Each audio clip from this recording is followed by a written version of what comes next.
Electric tower నిర్మాణం సమయంలో రైతులకు నష్టపరిహారం ఇచ్చే విషయంలో జరుగుతున్న అన్యాయాన్ని అసెంబ్లీలో ప్రశ్నించిన ఎమ్మెల్యే కూన రవికుమార్.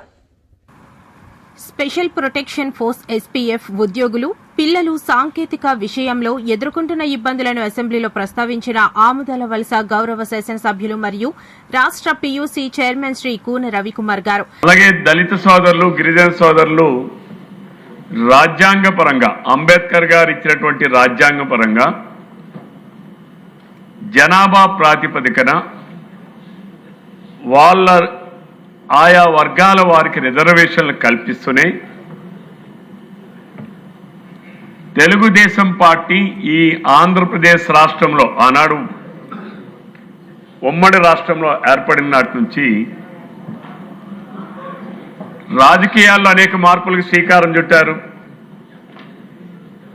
స్థానిక స్వపరిపాలనలో అనేక మార్పులు తీసుకొచ్చారు. భారతదేశంలోనే అనేక మార్పులను తీసుకొచ్చినటువంటి పార్టీ తెలుగుదేశం పార్టీ. వ్యవస్థాపక అధ్యక్షుడు నందమూరి తారక రామారావు గారు అధ్యక్ష.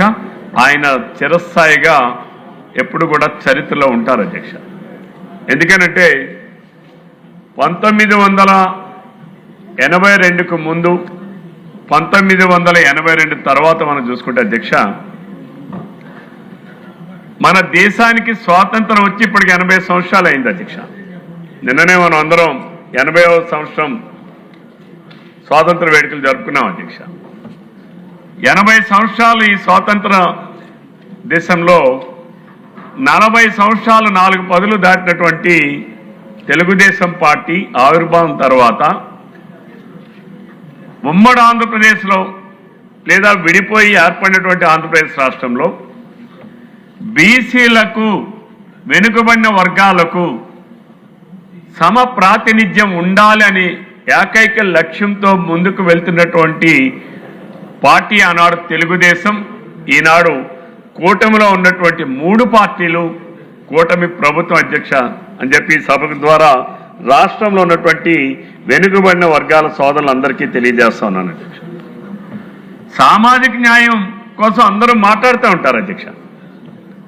మరి ఈ సభకి ఎప్పుడు రానంటాడు కానీ మన గొడ్డల పార్టీ అధ్యక్షుడు ఆయన మాటల్లో చూస్తే అధ్యక్ష, బలహీన వర్గాలు కాదు, they are the backbone అని చెప్పి మాట్లాడతాడు అధ్యక్ష.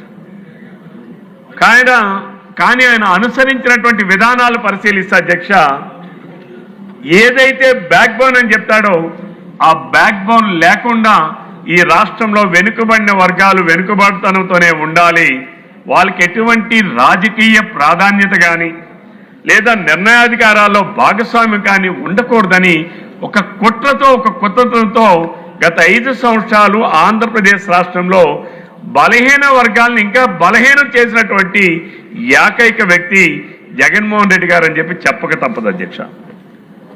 ఎప్పుడైనా అధ్యక్ష ఒక సామాజిక వర్గంలో కానీ లేదా కొన్ని వర్గాలలో కానీ రాజకీయ ప్రాతినిధ్యాలు తరతరాలుగా రావాలి అంటే ముందు గ్రామీణ స్థాయి నుంచి రావాలి అధ్యక్ష. ఈరోజు స్థానిక సంస్థల్లో 34% రిజర్వేషన్. అసలు ఈ రిజర్వేషన్ అనే ప్రక్రియ ఎప్పటి నుంచి ప్రారంభమైంది అధ్యక్ష? తెలుగుదేశం పార్టీ ఆవిర్భావం తర్వాత ఆనాడు నందమూరి తారక రామారావు గారు ప్రజలకి పరిపాలన ప్రజల దగ్గర ఉండాలనే లక్ష్యంతో, ఆలోచన విధానంతో మాండలిక వ్యవస్థను తీసుకొచ్చి ఆనాడు మాండలిక వ్యవస్థలో స్థానిక సంస్థల్లో ప్రత్యక్ష ఎన్నికలు పెట్టినటువంటి వ్యక్తి నందమూరి తారక రామారావు గారు అధ్యక్ష. ఆ రోజు మండలాలకి మండలాధ్యక్షుడు డైరెక్ట్గా ఎంపిక ఉండేది, జిల్లా పరిషత్కి జిల్లా పరిషత్ చైర్మన్ డైరెక్ట్ ఎలక్షన్ ఉండేది, అలాగే మున్సిపాలిటీలకు కూడా, కార్పొరేషన్లు కూడా డైరెక్ట్ ఎలక్షన్ ఉండేది అధ్యక్ష. ఆనాడు 1987లో ఆయన తీసుకొచ్చినటువంటి ఆ చట్టంలో అధ్యక్ష మొట్టమొదటిసారిగా భారతదేశంలోనే మహిళలకి రిజర్వేషన్ స్థానిక సంస్థల్లో కల్పించి